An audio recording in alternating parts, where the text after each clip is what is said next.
Next है हमारा hash table. ठीक है, ये आप लोगों ने पढ़ा होगा डेटा स्ट्रक्चर में। ठीक है, लेकिन इसको सिंबल टेबल, हैश टेबल से हमें क्या करना है, सिंबल टेबल को इम्प्लीमेंट करना है। ठीक है, सो हैश टेबल मोस्टली कहां पर यूज करते हैं हम, जब हमारा डेटाबेस क्या हो, बहुत बहुत ज्यादा लार्ज हो। ठीक है, सो जब हमारा डेटा सेट लार्ज होता है देन उस केस में जो टाइम किसी भी ऑपरेशन के द्वारा लिया जाता है, वो टाइम हमारे एलिमेंट से, डेटा एलिमेंट से कैसा होता है, इंडिपेंडेंट होता है। उसे डेटा एलिमेंट से कोई लेना देना नहीं है। ठीक है, उस टाइम से वो कैसा होता है, इंडिपेंडेंट होता है। बस यहाँ पर क्या होता है, कंपेरिजन होते जाते हैं लोकेशन से। तो मैंने आप लोगों को एक एग्जांपल बताया, फिर से मैं दिखा देता हूँ।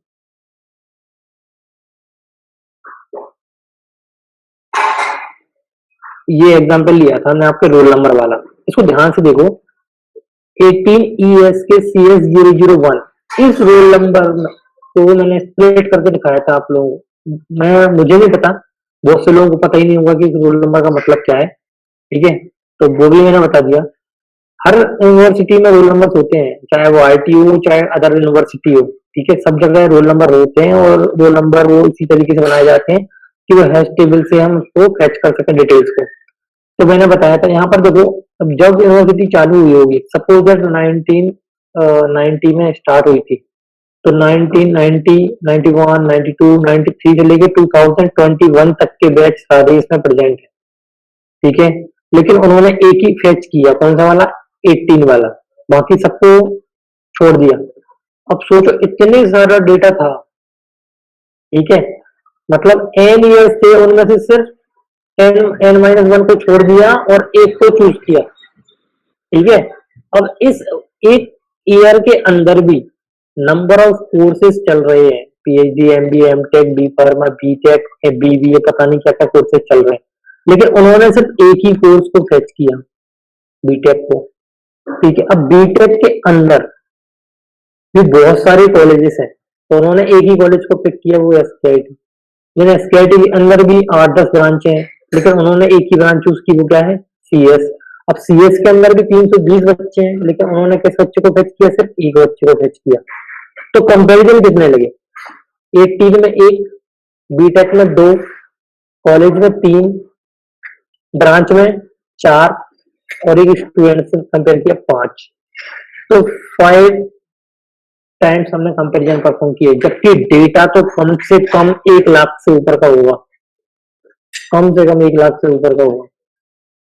ठीक है, तो आप लोग भी देखोगे, मैं आप लोगों को बता देता हूं कि ये कैसे काम कर रहा है।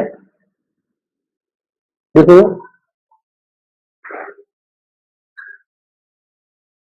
जब आप लोग यहाँ पर थे, ठीक है, इसमें ध्यान से देखना, जैसे जो गूगल सर्च होता है, सबको पता है, मुझे क्या बताने की जरूरत है। गूगल सर्च की हम बात करें, गूगल सर्च में यहाँ पे आप कीवर्ड टाइप करते हो, आप यहाँ पे ऐसे लिखते हो, एन लिखते हो। ठीक है, तो एन के जस्ट बाद क्या आ जाता है, नरेंद्र मोदी। ठीक है, फिर उसके बाद आ जाएगा नेशनल एंथम। ठीक है, फिर नेशनल, फिर नेशनल से रिलेटेड आ जाएंगी चीजें। ठीक है, फिर नरेंद्र दामोदर दास। तो ये क्या हो रहा है, मतलब सिर्फ एक कैरेक्टर लिखने से सारे रिकॉर्ड ओपन होते जा रहे हैं, लेकिन इस एन के कारण ए से लेके जेड तक सिर्फ एक एन को छोड़ दो। ठीक है, ए से लेके जेड तक में सिर्फ एक एन को छोड़ के, मतलब 25 कीवर्ड्स की बुकें तो खत्म हो गई ना, 25 रिकॉर्ड्स को इसने क्या किया, छोड़ दिया। ठीक है, अब इसके बाद, इस एन के बाद यदि आपने लिख दिया ए, देन अगेन ए तक के तो पूरे आ जाएंगे, लेकिन एन के बाद ए जो आया है, इसके बाद बी से लेकर जेड तक की सारी पॉसिबिलिटीज खत्म हो जाएंगी दूसरी पोजीशन के लिए। ये फर्स्ट पोजीशन थी, सेकंड पोजीशन, सारी पॉसिबिलिटीज खत्म हो गई। यदि इन्होंने एक और लिख दिया, मैंने यहाँ पे कैरेक्टर आर, यहाँ पे आर लिखा, ठीक है। तो ए से लेके जेड तक में, ठीक है, माइनस आर, ठीक है, ये थर्ड पोजीशन जो है आर को छोड़कर 25 कैरेक्टर फिर खत्म हो गई, उनकी पॉसिबिलिटीज खत्म हो गई। ठीक है, तो जो पॉसिबिलिटीज को क्या करता जा रहा है, खत्म करते जा रहा है, सिर्फ एक ही पॉसिबिलिटीज, मतलब जो जितने कैरेक्टर आप लिखोगे उतने पास पहुंच जाओगे आप। ठीक है, तो वैसे ही है, जैसे आप रोल नंबर लिखते हो ना यहाँ पर 18 ESK इतना लिखोगे ना आप, तो SKIT पूरा आ जाएगा यहाँ पे। SKIT आ गया, यदि आपने यहाँ पे लिख दिया IT, तो फिर IT ब्रांच खुल जाएगी। फिर IT ब्रांच में जितने बच्चे होंगे 18 बैच में, वो पूरे आ जाएंगे। फिर आपने यहाँ पर लिख दिया 001, तो फिर वो समझ जाएगा कि आपको किस स्टूडेंट का डिटेल चाहिए।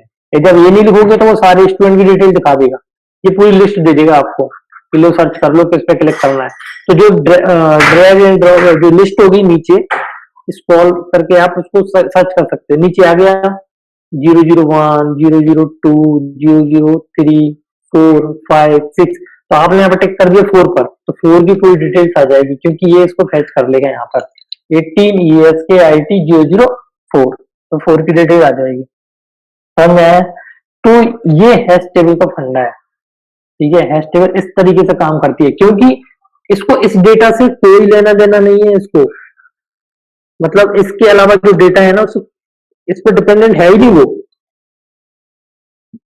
ठीक है, वो तो सिर्फ कंपेयर करता जाएगा, जैसे जैसे आप आगे बढ़ते जाओगे वैसे वैसे वो कंपेयर करता जाएगा। ठीक है, इतने स्टेप लगेंगे जितने इसमें, जैसे 18 वाला है 18 BESK IT और 001, बस इस इतने कंपेरिजन होंगे, इसलिए लोग हैश टेबल को यूज करते हैं।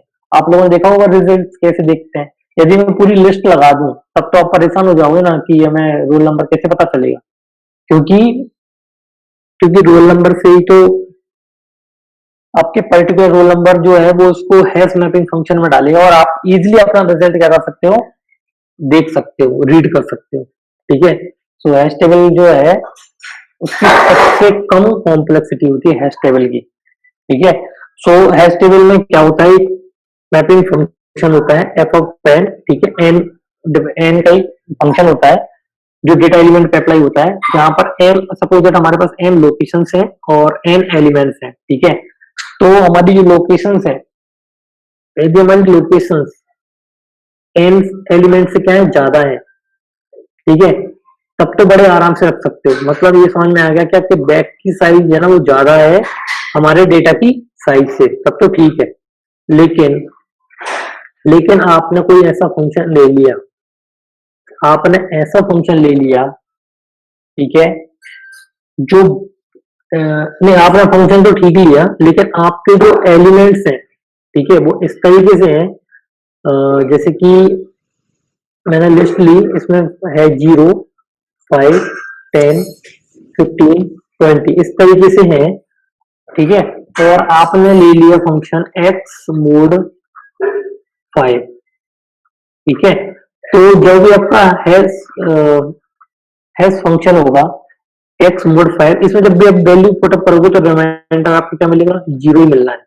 और जब 0 मिलेगा तो इस टेबल में जब आप पुटअप करोगे तो 0 के बाद क्या आने वाला है, 5, तो कॉलिजन हो गया, देन अगेन इसको रिप्लेस कर देगा 5, देन 5 पर फिर कॉलिजन होगा, इसको रिप्लेस कर देगा, देन इसको रिप्लेस कर देगा, तो डेटा भी हमारा क्या हो जाएगा, लॉस्ट हो जाएगा।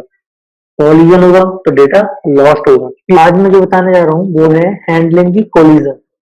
ठीक है, एक्चुअली में होगा क्या, जब आप डेटा इंसर्ट करोगे एच टेबल में, मैंने ये वाला जो एग्जांपल बताया था, एक मिनट, हाँ यहाँ पर, कि जब हम जीरो लोकेशन पर जीरो एलिमेंट नंबर 0, 5, 10 और 15 रखेंगे, ठीक है, देन कंटिन्यूस क्या होगा, कंफ्लिक्ट होगा, तो इस कंफ्लिक्ट को हमें क्या करना है, हैंडल करना है। ठीक है, तो ये जो कंफ्लिक्ट है हम हैंडल क्यों कर रहे हैं, क्योंकि यदि यहीं पर बार बार कंफ्लिक्ट आएगा, ठीक है, तो अब जो 5, 10, 15 है, इन्हें हम कहाँ रखेंगे मेमोरी में। ठीक है, तो आप लोगों ने पढ़ा होगा लीनियर प्रोग्रामिंग, है ना, डेटा स्ट्रक्चर में, तो आप क्या करते थे, यदि जीरो जीरो इंडेक्स पर 0 एलिमेंट रखा हुआ है, ठीक है, और 5 आने वाला है, 5 आया तो हम 0 को रिप्लेस नहीं करेंगे, हम क्या करते हैं 5 को नेक्स्ट वाली पोजीशन पर रख देते हैं, तो खाली है नेक्स्ट वाला, तो यहाँ पर खाली था तो 5 को रख दिया, देन अगेन 10 आया तो जीरो पोजीशन पर जीरो रखा हुआ है, 1 पे 5, देन उसने देखा सेकंड पे कुछ कोई भी नहीं है एलिमेंट, तो 10 को यहाँ पर पुटअप कर देगा। ठीक है, तो हैश फंक्शन इस तरीके से वर्क करता है, लेकिन इसके भी डिसएडवांटेजेस हैं। क्यों? जब हम सर्चिंग परफॉर्म करेंगे, जब हम लुकअप ऑपरेशन परफॉर्म करेंगे, देन क्या होगा, हमारा जब फर्स्ट नंबर पे जाएंगे तो फर्स्ट नंबर पे हम देखेंगे तो हमें क्या मिलेगा, 5। ठीक है, जबकि ये हैश फंक्शन के अकॉर्डिंग कहाँ होना चाहिए था, जीरो पे होना चाहिए था, तो हमारी प्रॉब्लम क्रिएट हो जाएगी। देन अगेन हमें स्कैनिंग कहाँ परफॉर्म करनी पड़ेगी, नीचे की तरफ 2 पे आना पड़ेगा, तो 2 पे देखना पड़ेगा। तो ये जो प्रॉब्लम क्रिएट हो रही है, ठीक है, ये जो हमने टेक्निक यूज की है कॉलिजन को रिमूव करने के लिए, इससे फायदा ये हो गया कि हम एलिमेंट को स्टोर कर पा रहे हैं टेबल में। ठीक है, दूसरी चीज, हम अपने हैश टेबल का प्रॉपर यूटिलाइजेशन कर पा रहे हैं। ठीक है, ये तो हो गई बात जब हम इंसर्शन कर रहे हैं और अपने टेबल का यूटिलाइजेशन कर रहे हैं, लेकिन दिक्कत कब आएगी, जब हमारे टेबल में नंबर ऑफ एंट्रीज या फिर लोड फैक्टर, जिसे हम बोलते हैं लोड फैक्टर ज्यादा हो जाएगा यदि 50% से, देन तब प्रॉब्लम क्रिएट हो जाएगी, कॉम्प्लेक्सिटी बढ़ जाएगी, हम लुकअप ऑपरेशन परफॉर्म नहीं कर पाएंगे। ठीक है, हमें पूरे पूरे एन एलिमेंट को सर्च करना पड़ेगा, और जब एन एलिमेंट को सर्च ही करना है तो फिर हम लीनियर सर्च यूज कर लें, एरे का कंसेप्ट यूज कर लें, हम हैश फंक्शन क्यों यूज करें। क्लियर? तो उस प्रॉब्लम से बचने के लिए जो कॉलिजन है उसको किस तरीके से रिमूव कर सकते हैं, ये दो टेक्निक्स है। ठीक है, तो इनमें से कुछ टेक्निक्स आपने पढ़ी है, कुछ मैं बताऊंगा आप लोगों को एक्स्ट्रा। ठीक है, तो फर्स्ट है चैनिंग, जो आप लोगों ने सुना होगा नाम, मैं बताऊंगा उसको डेप्थ में। सेकंड है रीहैशिंग। ठीक है, इसके नाम से ही समझ में आ रहा होगा कि रीहैशिंग मतलब हम फिर से हैश फंक्शन यूज करेंगे अगेन। ठीक है, तो उसमें इसको फर्दर 3 टाइप्स में डिवाइड किया गया है।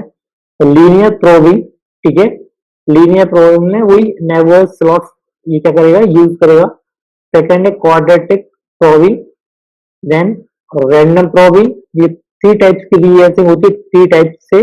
और थर्ड है ओवरफ्लो एरियाज। ठीक है, सो फर्स्ट हम डिस्कस करते हैं चैनिंग। ठीक है, तो चैनिंग में मैंने बताया कि ये जो हमारे पास लिस्ट में एलिमेंट्स हैं 5, 0, 10, 15, 20, 25।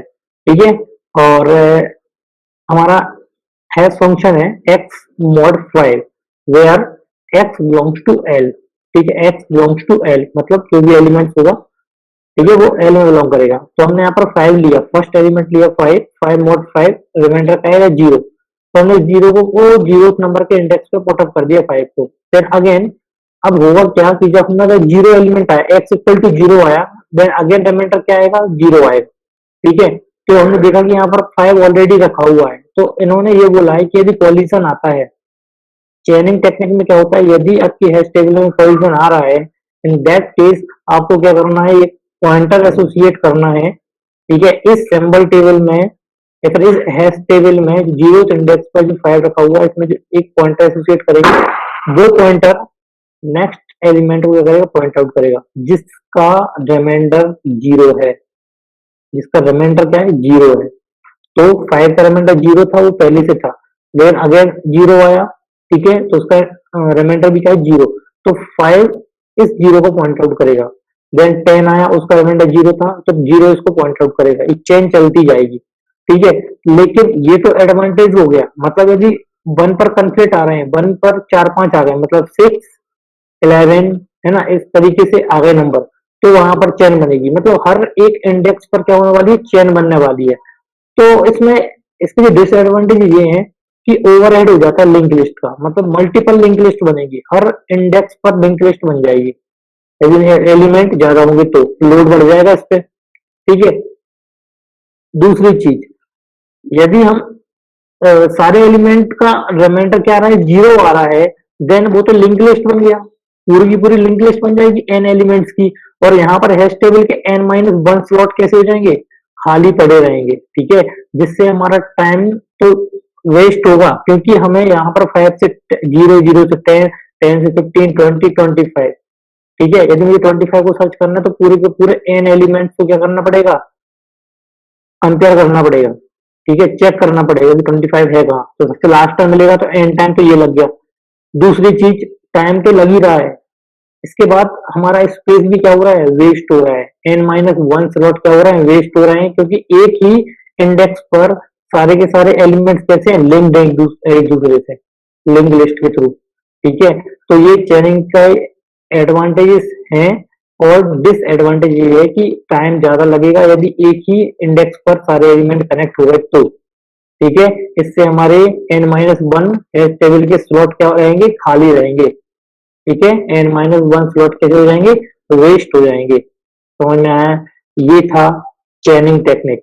इसके बाद आप लोगों ने दूसरा पढ़ा हुआ रीहैशिंग। ठीक है, और रीहैशिंग में मैंने आपको बताया कि हम सेकेंड हैश फंक्शन यूज करते हैं व्हेन, जब कोलिजन होता है तभी करना है आपको, अदरवाइज अननेसेसरी नहीं करना।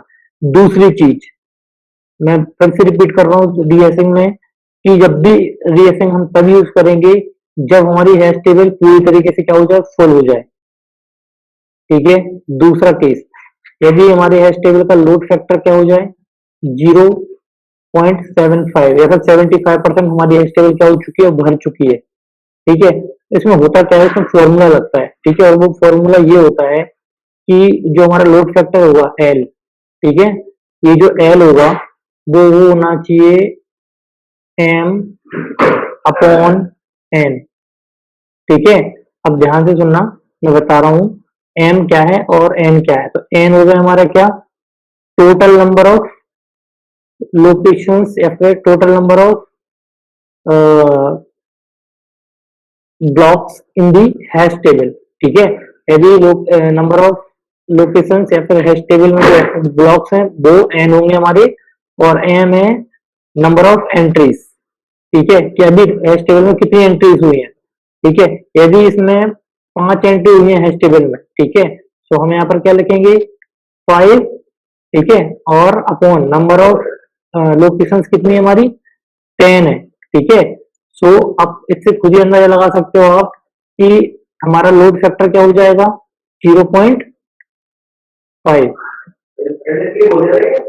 ठीक है, समझ में आया, एम अपॉन एन। एन क्या है, एम क्या है, नंबर ऑफ एंट्रीज। मतलब यदि हम प्रीवियस एग्जांपल लें तो इसमें कितनी एंट्रीज हो चुकी हैं, 25 तक, 1 2 3 4 5 6। ठीक है, ये चेन के थ्रू हुई है। ठीक है, लेकिन रीएसएन में क्या होगा कि वहां पर चेनिंग का फंडा यूज नहीं होगा। बात समझ में आ रही है, वहां पर चेनिंग का फंडा यूज नहीं होगा, वहां पर टेबल में ही एंट्री होगी। सपोज दैट यहाँ 5 रखा हुआ है, यहाँ पर 2 पे रखा हुआ है 7। ठीक है, तो यदि इस तरीके के एलिमेंट रखे हुए हैं, फॉर एग्जाम्पल इसमें 5 ब्लॉक्स हैं और 2 एलिमेंट फिलअप है, 0 नंबर पर 2 नंबर पर। ठीक है, 5 और 7, तो आ जाएगा 2/5। तो 2/5, ठीक है, वो आ जाएगा हमारा 40%।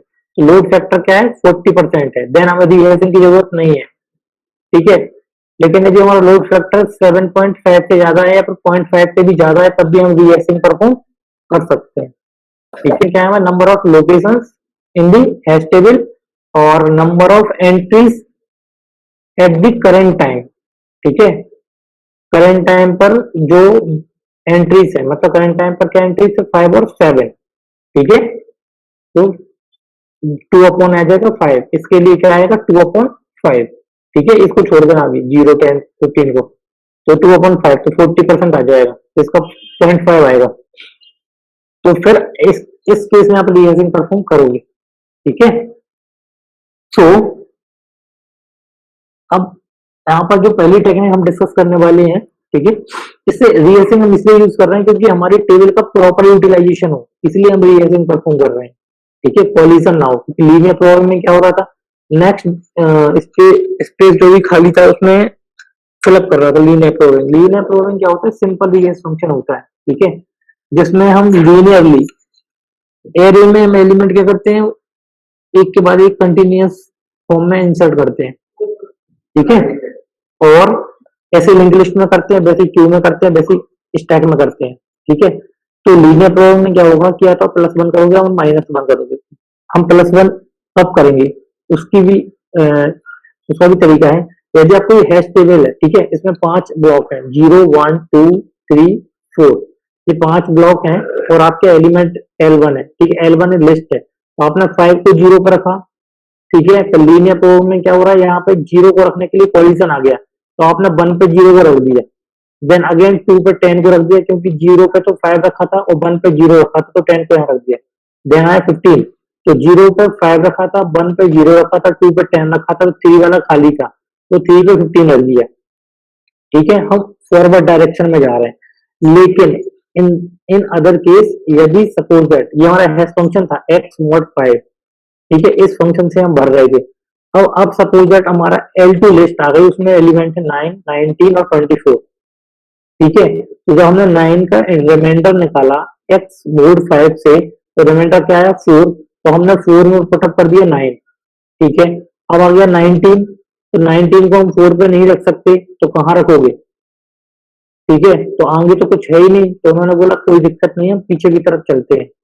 ठीक है, तो -1 करके एस फंक्शन में -1 करके ऊपर चले गए। ठीक है, और 19 को 3 पे रख दिया, देन अगेन फिर से कोलिजन आया, 4 पे नहीं 3 पे आया, देन अगेन 24 पे रख दिया। ठीक है, या फिर ओल्ड ऐसा कर सकते हैं कि बस अगेन इसको फॉरवर्ड कर दो, रिवर्स वे में इस तरफ से ऊपर की तरफ ले जाओ। ठीक है, किसी भी वे में आप इसको कर सकते हो। ठीक है, कोई प्रॉब्लम नहीं है कि मतलब एलिमेंट को कैसे इंसर्ट करना है, बस आपको +1 या -1 ही करना है। ठीक है, इसके बाद ये सेकंड आप लोगों ने पढ़ा है कि नहीं ये तो मुझे नहीं पता। रैंडम प्रोग्राम में क्या होता है कि रैंडम फंक्शन यूज करते हैं, है ना, नेक्स्ट लोकेशन को फाइंड आउट करने के लिए ये रैंडम फंक्शन यूज करते हैं। ठीक है, एलिमेंट को इंसर्ट करने के लिए, यदि उस लोकेशन पर कोई भी एलिमेंट प्रेजेंट है, देन अगेन हम रैंडम फंक्शन अप्लाई करेंगे जब तक हमें फ्री स्लॉट ना मिल जाए। ठीक है, और पूरा का पूरा फोकस रहेगा कि हम अपने हैश टेबल का प्रॉपर यूटिलाइजेशन करें। ठीक है, फुली तरीके से हम इसका यूटिलाइजेशन करें। ठीक है, सबको पता है रैंडम फंक्शन होते क्या है। ये रीअरेंज में चेनिंग का कंसेप्ट नहीं आएगा, मतलब एक्स्ट्रा कोई डेटा स्ट्रक्चर यूज नहीं होगा, पर्टिकुलर यही टेबल यूज होगी। ये जो हैश टेबल है इसी को यूटिलाइज करेंगे। ठीक है, और रीहैशिंग में मैं एक और चीज बताना चाह रहा हूँ, रीहैशिंग में टेबल की साइज बढ़ती है। रीहैशिंग में यदि हमारे टेबल में 5 है ब्लॉक, तो ये डबल कर देता है, 10 ब्लॉक कर देता है, और देन अगेन ये एलिमेंट फिर से रीहैश होते हैं। मतलब जो हमारा हैश फंक्शन लिखा हुआ है एक्स mod 5, अब ये रीहैशिंग हो गए, हमारा नया फंक्शन बनेगा एक्स mod 10। ठीक है, और इन एलिमेंट को अगेन हम रिलोकेट करेंगे विद द हेल्प ऑफ रीहैशिंग। ठीक है, या फिर जो नया हैश फंक्शन है उसके थ्रू। ठीक है, तो रीहैशिंग में स्पेस बढ़ता है, और अप्लाई कब करते हैं, जब हमारे टेबल का लोड फैक्टर 0.5 से ज्यादा हो। ठीक है, कम है तब कोई दिक्कत नहीं है, ज्यादा है तभी हम रीहैशिंग अप्लाई करेंगे। रीहैशिंग कब अप्लाई करना है, जब हमारा लोड फैक्टर 0.5 से ज्यादा हो, लोड फैक्टर। ठीक है, ये फॉर्मूला बताया मैंने। ठीक है, और ये लोड फैक्टर हो गया। दूसरी चीज, रीहैशिंग में हमारे टेबल का स्पेस बढ़ जाता है, जस्ट डबल हो जाएगा। ठीक है, इसके बाद लीनियर प्रोग्राम में करने की जरूरत तो नहीं है ना, क्योंकि फंक्शन तो हम सिर्फ +1 या फिर -1 कर रहे हैं लीनियर प्रोग्राम में। और रैंडम प्रोग्राम में मैंने आपको बताया कि हम रैंडम फंक्शन यूज करेंगे, और तब तक करेंगे जब तक हमें फ्री स्लॉट ना मिल जाए। ठीक है, इसका क्वाड्रेटिक में क्या होता है, जो भी हम next secondary hash function use करेंगे, ठीक है, उससे जो भी एड्रेस आएगा, ठीक है, वहां पर हम अपनी की को क्या करेंगे, स्टोर करेंगे। की मतलब हमारा डेटा एलिमेंट। ठीक है, और इससे क्या होगा कि सेकेंडरी फंक्शन जो हमारा होता है हैश फंक्शन, ठीक है, वो क्वाड्रेटिकली डिस्ट्रीब्यूट होता है। ठीक है, क्वाड्रेटिकली डिस्ट्रीब्यूट का मतलब ये होता है कि हमने हैश की अप्लाई की, ठीक है, और हमारा रिमाइंडर आया 1। ठीक है, देन ये प्लस करेगा, सी रिप्रेजेंट कर रहा है कांस्टेंट को, और आई रिप्रेजेंट करेगा जो भी आपका हैश फंक्शन होगा। सपोज दैट हैश फंक्शन ने आपको वैल्यू दी 2। ठीक है, तो 2 का स्क्वायर क्या हो जाएगा, 4। ठीक है, तो 4 इसमें प्लस हो जाएगा, 1 + 4 मतलब क्वाड्रेटिकली, मतलब एक क्वार्टर के बाद नेक्स्ट लोकेशन वो प्रोवाइड कराएगा। ठीक है, यदि इसकी वैल्यू आई 3, तो फिर 9 1 + 9 मतलब 10th पे आ जाएगा। और सबको पता है क्वाड्रेटिक इक्वेशन क्या होती है, a x square plus b x plus c equal to 0, ये अपनी क्वाड्रेटिक इक्वेशन होती है। तो वैसे ही वर्क करेगा। ये हो गया हमारा क्या, आई स्क्वायर, ठीक है, ये कांस्टेंट टर्म हो गई एच के वाई, मतलब हैश फंक्शन ऑफ की, ठीक है, और आई वाली टर्म 0 है, बोल सकते हैं। सबको पता है कि हमारा जो क्वाड्रेटिक फंक्शन होता है वो क्या होता है, a quadratic equation a x square plus b x plus c, ठीक है। तो अभी ए आई स्क्वायर वाली टर्म है, ये वाली टर्म नहीं है हमारे पास, ठीक है, और ये कांस्टेंट वाली टर्म है जिसको हम बोल रहे हैं हैश फंक्शन ऑफ फर्स्ट या फिर प्राइमरी हैश फंक्शन, ठीक है। तो इस तरीके से हम क्वाड्रेटिक प्रोविंग परफॉर्म करेंगे, ठीक है। तो ये समझ में आया होगा, ये तीनों टेक्निक बहुत सिंपल है। हैंडलिंग दी कोलिजन इन हैश टेबल, ठीक है, उसकी बात कर रहे हैं हम। हैश टेबल में जो कोलिजन हो रहे हैं उसको हैंडल करने की टेक्निक्स हैं। पहला था चेनिंग, ठीक है, वो हमने अभी डिस्कस किया कि किस तरीके से चेन बनती जाएगी, ठीक है, नेक्स्ट पॉइंटर का यूज करके।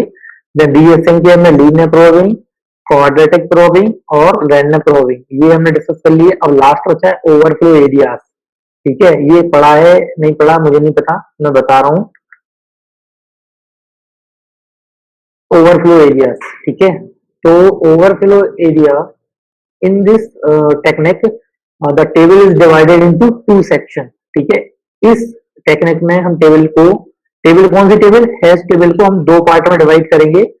एक प्राइमरी एरिया होगा, दूसरा ओवरफ्लो एरिया होगा। ध्यान से सुनना मैं क्या बोल रहा हूं। एक प्राइमरी एरिया होगा, दूसरा ओवरफ्लो एरिया है, ठीक है। प्राइमरी एरिया में हम अपनी कीज को मैप करेंगे, मतलब जो डेटा एलिमेंट है उसको हम प्राइमरी एरिया में पुटअप करेंगे। मेरी बात ध्यान से सुनना, हमने टेबल को 2 पार्ट में डिवाइड किया हुआ है, पहला प्राइमरी, दूसरा ओवरफ्लो एरिया। प्राइमरी एरिया में हम अपने डेटा एलिमेंट को स्टोर करेंगे, लेकिन यदि हमारे प्राइमरी एरिया में, ठीक है, हमने जो एलिमेंट पुटअप किया है वहां पर यदि कोलिजन आता है, यदि कोलिजन आता है तो उस कोलिजन वाले एलिमेंट को हम ओवरफ्लो वाले एरिया में रखेंगे। बात समझ में आई। यदि कोलिजन होता है किसी भी एलिमेंट के कारण, तो उस एलिमेंट को, जो नया वाला एलिमेंट है, उस एलिमेंट को हम ओवरफ्लो एरिया में रखेंगे। मतलब ओवरफ्लो एरिया कोलिजन को हैंडल करता है, ठीक है। जितने भी कोलिजन वाले न्यू एंट्रीज होंगी उनको ओवरफ्लो वाले एरिया में रखेंगे हम, ठीक है। सपोज दैट हमारे पास 0 से लेके 11 मतलब 12 लोकेशंस थी, ठीक है। हैश टेबल को हमने 2 पार्ट में डिवाइड कर दिया, 4 इधर दे दिए, 8 इधर दे दिए, फॉर एग्जाम्पल, छोटा सा एग्जाम्पल ले रहा हूँ। और लोकेशन है हमारी m equal to 8 for primary area, for primary area. तो हमारा की फंक्शन क्या होगा, hash key function x mod 8, x modulo 8, ठीक है। और एलिमेंट है 0 8 16, 0 8 16, ठीक है। अब डेटा एलिमेंट अभी हमने डिसाइड नहीं किए, हो सकते 15 20 जितने हैं उतने हो सकते हैं। अब यहाँ पर हमने x लिया 0 मॉड 8, तो हमें रिमाइंडर क्या मिला 0, तो 0th लोकेशन पर हमने 0 रख दिया, ठीक है। इसके बाद सेकंड एलिमेंट था 8, तो 8 मॉड 8 लिया तो रिमाइंडर क्या मिला 0। तो अब 8 पर सॉरी इंडेक्स नंबर 0 पर 0th एलिमेंट रखा हुआ था, इस 0 को हम हटाएंगे नहीं, तो इस 8 को हमें रखना है, ठीक है। तो हमने क्या किया, यहाँ पर पॉइंटर रख दिया, नेक्स्ट पॉइंटर, और वो नेक्स्ट पॉइंटर पॉइंट आउट करेगा ओवरफ्लो एरिया के इंडेक्स को। तो ओवरफ्लो एरिया का इंडेक्स क्या था 8, ठीक है। और मेमोरी लोकेशन के हिसाब से हो सकता है 108 हो, क्योंकि मेमोरी लोकेशन अभी हमें नहीं पता, कुछ भी हो सकती है, 1008 हो, ठीक है। तो वो एड्रेस कैरी करेगा यहाँ पर 0th नंबर का ब्लॉक, ठीक है। तो वो 8 को रिप्रेजेंट करेगा, समझ में आया, ठीक है। यदि 1 आता तो 1 मॉड 8 लेते तो रिमाइंडर 1 आता, तो हमने 1 नंबर के इंडेक्स पर एलिमेंट 1 को स्टोर कर दिया। यहाँ पे 0 वाले को जब जब किसी भी एलिमेंट का हम रिमाइंडर निकालेंगे, जैसे 16 आ गया, ठीक है, तो 16 का एलिमेंट 0 आया, तो 0th इंडेक्स पे गए तो 8 था, सॉरी 0 था। ठीक है, अब 0 वाले ने एड्रेस किसका कैरी किया हुआ था, इंडेक्स नंबर 8, और उस पर क्या रखा हुआ है, 8 रखा हुआ है, वो फ्री नहीं है स्लॉट। ठीक है, तो अब इस 8 नंबर का जो इंडेक्स था, इसमें जो 8 एलिमेंट 8 रखा था, उसके साइड में एक और नेक्स्ट पॉइंटर लगा देंगे, और वो नेक्स्ट पॉइंटर अब 10 को पॉइंट आउट करेगा, जो कि फ्री है, इसमें हम 16 पुट अप कर देंगे। ठीक है, अगेन सपोज दैट 24 आया, तो 24 को हम 10 में एक नेक्स्ट पॉइंटर लगाएंगे, और वो पॉइंटर 11 को पॉइंट आउट करेगा, और उसमें हम रख देंगे 24। इस तरीके से हम रखते जाएंगे। ठीक है, क्लियर। देखो ऐसा तो होगा नहीं कि पूरा भर जाए। ठीक है, और यदि ये भर भी जाता है पूरा, देन अगेन हम इसको रीहैश करेंगे। रीहैश का मतलब इसकी साइज को इंक्रीज करेंगे। इंक्रीज करने के बाद फिर से हम हैश फंक्शन ये चेंज करेंगे, मतलब एक्स मोड 8 की जगह पर हम एक्स मोड 16 कर देंगे, इसकी साइज डबल करेंगे, और फिर हम अप्लाई कर देंगे। ठीक है, ऐसे ही होता है, समझ में आया। देखो अभी जैसे आरटीओ की वेबसाइट है, तो उनका हैश फंक्शन फिक्स है कि 1990 में बनी थी, 2020 चल रहा है, तो 30 साल तक का डेटा पूरा रखा है उनके पास। जब 2021 आ जाएगा, 2022 आएगा, तो फिर ये क्या करेंगे, उसको जस्ट डबल कर देंगे, मतलब जो 30 साल का था, या तो उसको 40 साल का कर लेंगे या 50 साल का कर देंगे। ठीक है, क्योंकि स्टोरेज के भी चार्ज लगते हैं, डेटा को स्टोर करना भी, स्टोर करके मैनेज करना भी टफ है। ठीक है, तो वो अपने अकॉर्डिंग करेंगे कि हम 40 साल का डेटा स्टोर हो जाए, हम इतना स्टोरेज लें, या फिर 50 साल का स्टोर हो जाए, इतना डेटा लें, स्पेस लें। ठीक है, तो वो उस पर डिपेंड करता है। तो ये इसको क्या करेंगे, इंक्रीज कर देंगे। सपोज दैट मैंने इंक्रीज किया, तो एक्स मोड क्या हो गया, 16, तो 16 हो जाएगा ना, तो फिर ये 0 पे चला जाएगा, 0 वाला, और 8 वाला 8 पे चला जाएगा, और 16 वाला है वो भी 0 पे जाएगा। तो 0 पे पॉइंटर लगा देंगे, और ओवरफ्लो एरिया में डाल देंगे 16 को। बात समझ में आई, बहुत सिंपल है ओवरफ्लो एरिया। ठीक है, दो सेक्शन बनाने हैं, एक प्राइमरी एरिया और एक ओवरफ्लो एरिया। ओवरफ्लो एरिया क्या हैंडल करेगा, कोलिजन वाले एलिमेंट्स को। ठीक है, बस यहाँ पर दिक्कत ये आती है कि हमें दो पैरामीटर पर ध्यान रखना पड़ता है, एक तो डेटा वाला और दूसरा पॉइंटर वाला।